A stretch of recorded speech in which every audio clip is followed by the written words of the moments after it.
ਸਤਿ ਸ਼੍ਰੀ ਅਕਾਲ ਦੋਸਤੋ, ਸਵਾਗਤ ਹੈ ਤੁਹਾਡਾ ਇੱਕ ਨਵੀਂ ਵੀਡੀਓ ਦੇ ਵਿੱਚ। ਅੱਜ ਅਸੀਂ ਲੈ ਕੇ ਆਏ ਤੁਹਾਡੇ ਲਈ ਨਵਾਂ ਅਪਡੇਟ ਜਿਹੜਾ ਕਿ ਆਇਆ ਹੈ, ਸੰਬੰਧਿਤ ਹੈ ਫਾਇਰਮੈਨ ਦੀ ਭਰਤੀ ਦੇ ਨਾਲ। ਤਾਂ ਕਾਫੀ ਕੈਂਡੀਡੇਟਸ ਦੇ ਕੁਐਸਚਨ ਸੀਗੇ ਕਿ ਕੋਈ ਨਵਾਂ ਅਪਡੇਟ ਆਇਆ ਹੋਵੇ ਤਾਂ ਅਪਡੇਟ ਕੀਤਾ ਜਾਵੇ। ਤਾਂ ਅੱਜ ਹੀ ਮੇਰੇ ਕੋਲ ਫਾਈਲ ਆਈ ਹੈ ਜਿਹੜਾ ਕਿ ਕੇਸ ਲੱਗਿਆ ਹੋਇਆ ਸੀ ਫਾਇਰਮੈਨ ਦੀਆਂ ਪੋਸਟਾਂ ਜਿਹੜੀਆਂ ਡੀ ਰਿਜ਼ਰਵ ਕਰਨੀਆਂ ਸੀ ਮੇਲ ਕੈਂਡੀਡੇਟਸ ਦੇ ਲਈ। ਤਾਂ ਉਹਦਾ ਫਾਈਨਲ ਵਰਡਿਕਟ ਆ ਚੁੱਕਿਆ ਹੈਗਾ, ਤੁਸੀਂ ਆਪਣੀ ਸਕਰੀਨ ਉੱਪਰ ਦੇਖ ਸਕਦੇ ਹੋ। ਤਾਂ ਸਭ ਤੋਂ ਪਹਿਲਾਂ ਮੈਂ ਦੱਸਣਾ ਚਾਹੂੰਗਾ ਕਿ ਮੇਰੇ ਕੋਲ ਕੋਈ ਵੀ ਲੀਗਲੀ ਇਹ ਕੋਈ ਕੁਆਲੀਫਿਕੇਸ਼ਨ ਨਹੀਂ ਹੈ ਕਿ ਜਿਹਦੇ ਨਾਲ ਮੈਂ ਤੁਹਾਨੂੰ ਸਾਰੀ ਵਰਡਿੰਗ ਦੱਸ ਸਕਾਂ। ਤੁਸੀਂ ਕਿਸੇ ਵੀ LLB ਜਾਂ ਜਿਹੜੇ ਕੈਂਡੀਡੇਟਸ ਕੋਲ ਇਹ ਪ੍ਰੋਪਰ ਐਜੂਕੇਸ਼ਨ ਹੈ ਉਹਨਾਂ ਤੋਂ ਇਹਦੇ ਬਾਰੇ ਪੁੱਛ ਸਕਦੇ ਹੋ। ਪਰ ਹਾਂ, ਪੜ੍ਹ ਕੇ ਮੈਂ ਤੁਹਾਨੂੰ ਦੱਸ ਸਕਦਾ ਵੀ ਇਹਦੇ ਵਿੱਚ ਕੀ ਡਿਸੀਜ਼ਨ ਆਇਆ ਹੈ ਮੋਟਾ ਤਾਂ ਇਹਦੇ ਨਾਲ ਕੈਂਡੀਡੇਟਸ ਦੀ ਹੈਲਪ ਹੋ ਜਾਊਗੀ ਜਿਹੜੇ ਕਾਫੀ ਟਾਈਮ ਤੋਂ ਵੇਟ ਕਰ ਰਹੇ ਸੀ ਕਿ ਇਸ ਤੋਂ ਬਾਅਦ ਕੀ ਅਪਡੇਟ ਆਇਆ ਉਹਦੇ ਰਿਗਾਰਡਿੰਗ। ਤਾਂ ਤੁਹਾਨੂੰ ਦੱਸ ਦਈਏ ਕਿ ਇਹ ਫੈਸਲਾ ਕੈਂਡੀਡੇਟਸ ਦੇ ਹੱਕ ਦੇ ਵਿੱਚ ਆਇਆ ਜਿਹੜੇ ਕਹਿ ਰਹੇ ਸੀਗੇ ਕਿ 461 ਜਿਹੜੀਆਂ ਪੋਸਟਾਂ ਰਿਜ਼ਰਵ ਸੀ ਵੂਮਨ ਦੇ ਲਈ 991 ਪੋਸਟਾਂ ਦੇ ਵਿੱਚੋਂ। ਤਾਂ ਇਹ ਪੋਸਟਾਂ ਹੁਣ ਮੇਲ ਕੈਂਡੀਡੇਟਸ ਨੂੰ ਦਿੱਤੀਆਂ ਜਾਣਗੀਆਂ, ਜਿਹਦੇ ਵਿੱਚ ਇਹਨਾਂ ਨੇ ਸਾਰਾ ਕੁਝ ਮੈਂਸ਼ਨ ਕੀਤਾ ਹੋਏਗਾ। ਜਿਹੜੇ ਕੈਂਡੀਡੇਟਸ ਨੂੰ ਵੀ ਇਹ PDF ਚਾਹੀਦੀ ਹੋਣੀ ਹੈ ਉਹ ਡਿਸਕ੍ਰਿਪਸ਼ਨ ਦੇ ਵਿੱਚ ਜਾ ਕੇ ਈਮੇਲ ਐਡਰੈਸ ਦੇਖ ਸਕਦੇ ਤੇ ਉਹਦੇ ਉੱਤੇ ਆਪਣਾ ਮੈਸੇਜ ਕਰ ਸਕਦੇ ਜੇਕਰ ਕਿਸੇ ਨੂੰ ਇਹ PDF ਚਾਹੀਦੀ ਹੈ ਤਾਂ ਉਹਨਾਂ ਨੂੰ ਮੈਂ ਮੇਲ ਥਰੂ ਇਹ ਸੈਂਡ ਕਰ ਸਕਦਾ ਹੈਗਾ। ਇਹਦੇ ਵਿੱਚ ਆਪਾਂ ਰਿਜ਼ਲਟ ਦੀ ਗੱਲ ਕਰੀਏ ਤਾਂ ਆਪਾਂ ਦੇਖ ਸਕਦੇ ਹਾਂ ਕਿ ਇਹਦੇ ਵਿੱਚ ਇਹਨਾਂ ਨੇ ਦੱਸਿਆ ਹੋਏਗਾ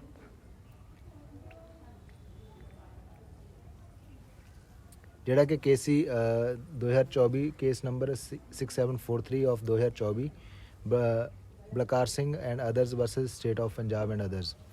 ਇਹ ਡਿਸਪੋਜ਼ ਆਫ ਕਰ ਦਿੱਤਾ ਸੀ 21 ਮਾਰਚ 2024 ਨੂੰ। ਉਸ ਤੋਂ ਬਾਅਦ ਜਿਹੜਾ ਪਟੀਸ਼ਨ ਦਾਇਰ ਕੀਤੀ ਗਈ ਸੀ ਤਾਂ ਇਹਦੇ ਵਿੱਚ ਇਹਨਾਂ ਨੇ ਦੱਸਿਆ ਗਿਆ ਕਿ any recruitment if made shall avoid by the final decision of the present writ petition, ਕਿ ਜਿਹੜਾ ਵੀ ਰਿਕਰੂਟਮੈਂਟ ਪ੍ਰੋਸੈਸ ਹੋਊਗਾ ਤਾਂ ਉਹਨਾਂ ਨੂੰ ਇਸ ਰਿਟ ਪਟੀਸ਼ਨ ਦੇ ਡਿਸੀਜਨ ਦੇ ਨਾਲ ਸਹਿਮਤ ਹੋਣਾ ਪਊਗਾ। ਇਸ ਤੋਂ ਇਲਾਵਾ he further submits that while releasing the results of the post of junior draftsman ਦੀ ਜੋ ਪੋਸਟ ਸੀ ਉਹਦੇ ਵਿੱਚ ਵੀ ਇੱਦਾਂ ਦੀ ਦਿੱਕਤ ਆਈ ਸੀ ਤਾਂ ਉਹਦੇ ਲਈ ਵੀ ਇਹ ਰੂਲ ਐਪਲੀਕੇਬਲ ਕੀਤਾ ਗਿਆ ਹੈਗਾ। ਤਾਂ ਜਿਹੜਾ ਰਿਕਰੂਟਮੈਂਟ ਪ੍ਰੋਸੈਸ ਹੈ ਜਿਹੜਾ post of fireman and driver operators ਇਹਨਾਂ ਰੂਲਸ ਦੇ ਅਕੋਰਡਿੰਗ ਬਣਾਈ ਗਈ ਸੀ। The state has been granted the liberty by division bench to relax the rule by bringing appropriate amendments. ਤਾਂ ਇਹਨਾਂ ਨੂੰ ਆਖਿਆ ਗਿਆ ਸੀ ਕਿ ਐਪਰੋਪਰੀਏਟ ਅਮੈਂਡਮੈਂਟਸ ਕਰਕੇ ਇਹਨੂੰ ਪੇਸ਼ ਕੀਤਾ ਜਾਵੇ। ਇਸ ਤੋਂ ਬਾਅਦ ਕਿਹਾ ਗਿਆ ਕਿ it is only after the petitioners have failed to secure their selection that the writ petitions have been filed.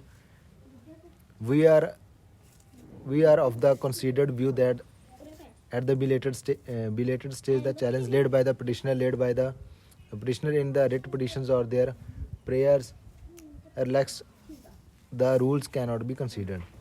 The more so no challenge to the rules or the advertisements made by the candidates much after the participation in recruitment having failed to secure the job is not liable to be entertained. ਤਾਂ ਉਹਨਾਂ ਨੂੰ ਨਹੀਂ entertain ਕੀਤਾ ਜਾਊਗਾ ਜਦੋਂ ਇਹ rules ਬਣ ਗਏ ਨੇ।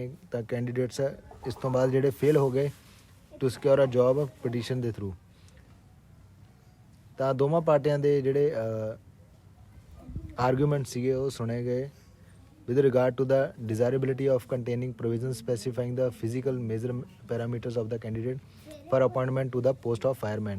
ਤਾਂ ਬਹੁਤ ਸਾਰੇ ਫੀਮੇਲ ਕੈਂਡੀਡੇਟਸ ਦੁਆਰਾ ਫਿਜ਼ੀਕਲ ਜੋ ਰਿਕੁਆਇਰਮੈਂਟ ਸੀ ਉਹ ਨਹੀਂ ਫੁਲਫਿਲ ਕੀਤੀ ਗਈ ਸੀ, ਜਿਹਦੇ ਕਰਕੇ ਪੋਸਟਾਂ ਉਹਨਾਂ ਨੂੰ ਨਹੀਂ ਦਿੱਤੀਆਂ ਜਾ ਰਹੀਆਂ। We are however not inclined to dwell any deeper on this aspect of the matter considering the fact that the challenge itself has been made at a very belated stage. We otherwise can't be oblivious of the fact that the requirement of a fireman are adornous in nature and prescription of the physical parameters may be necessary to।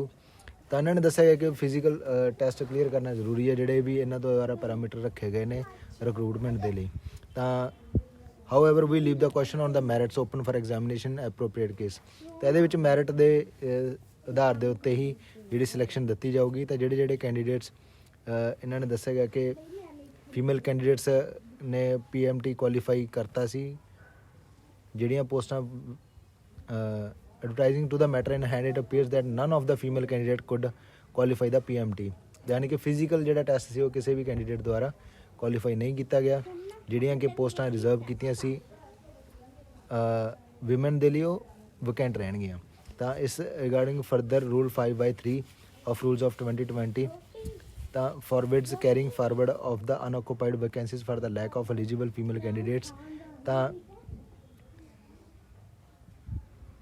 ਅਨਓਕੂਪਾਈਡ ਜਿਹੜੇ post ਨੇ, vacancies ਨੇ, ਤਾਂ ਉਹਦੇ ਲਈ ਜਿਹੜੇ female candidates ਦੀ ਜਿਹੜੀ ਕਮੀ ਹੋ ਗਈ ਸੀ, ਤਾਂ ਐਲੀਜੀਬਲ ਕੈਂਡੀਡੇਟਸ ਫੀਮੇਲ ਕੈਂਡੀਡੇਟ ਉਹਨਾਂ ਨੂੰ ਨਹੀਂ ਮਿਲੇ। ਤੇ clarify that the vacant post are to be filled from the eligible male candidates. ਤਾਂ ਜਿਹੜੀਆਂ ਪੋਸਟਾਂ ਖਾਲੀ ਨੇ ਫੀਮੇਲਸ ਦੀਆਂ, ਉਹ ਮੇਲ ਕੈਂਡੀਡੇਟਸ ਦੁਆਰਾ ਭਰੀਆਂ, ਮੇਲ ਐਲੀਜੀਬਲ ਕੈਂਡੀਡੇਟਸ ਦੁਆਰਾ ਹੁਣ ਭਰੀਆਂ ਜਾਣਗੀਆਂ। ਤਾਂ in consonance with the vertical reservation requirements, vertical reservation ਦੇ ਤੌਰ 'ਤੇ further still a perusal of the impugned speaking order dated 28/6/24 ਨੂੰ ਇੱਕ ਆਰਡਰ ਦਿੱਤਾ ਗਿਆ ਸੀ, indicates this the case of the petitioner has not been considered on merits. ਤਾਂ ਇਹ ਮੈਰਿਟ ਦੇ ਬੇਸ 'ਤੇ ਪਹਿਲਾਂ ਕੰਸੀਡਰ ਨਹੀਂ ਕੀਤਾ ਗਿਆ ਸੀ, ਜਿਹੜਾ ਕਿ ਜਸਦੀਪ ਕੌਰ ਦੁਆਰਾ ਪਾਇਆ ਗਿਆ ਸੀ। ਤਾਂ further still since vacant posts have presented themselves at the end of the recruitment exercise, the same must be filled with the next eligible meritorious candidates। ਤਾਂ ਇਹ ਜਿਹੜੀਆਂ ਅੱਗੇ ਜਿਹੜੇ ਖਾਲੀਆਂ ਪੋਸਟਾਂ ਨੇ, ਉਹ ਨੈਕਸਟ ਮੈਰਿਟ ਦੇ ਵਿੱਚ ਜਿਹੜੇ ਅੱਗੇ ਕੈਂਡੀਡੇਟਸ ਨੇ, ਜਿਹੜੇ ਕਿ ਮੇਲ ਕੈਂਡੀਡੇਟ ਹੋਣਗੇ, ਉਹਨਾਂ ਦੁਆਰਾ ਇਹ ਪੋਸਟਾਂ ਭਰੀਆਂ ਜਾਣਗੀਆਂ in absence of any eligible female candidates, ਕਿਉਂਕਿ ਕੋਈ ਵੀ ਫੀਮੇਲ ਕੈਂਡੀਡੇਟ ਐਲੀਜੀਬਲ ਨਹੀਂ ਸੀ।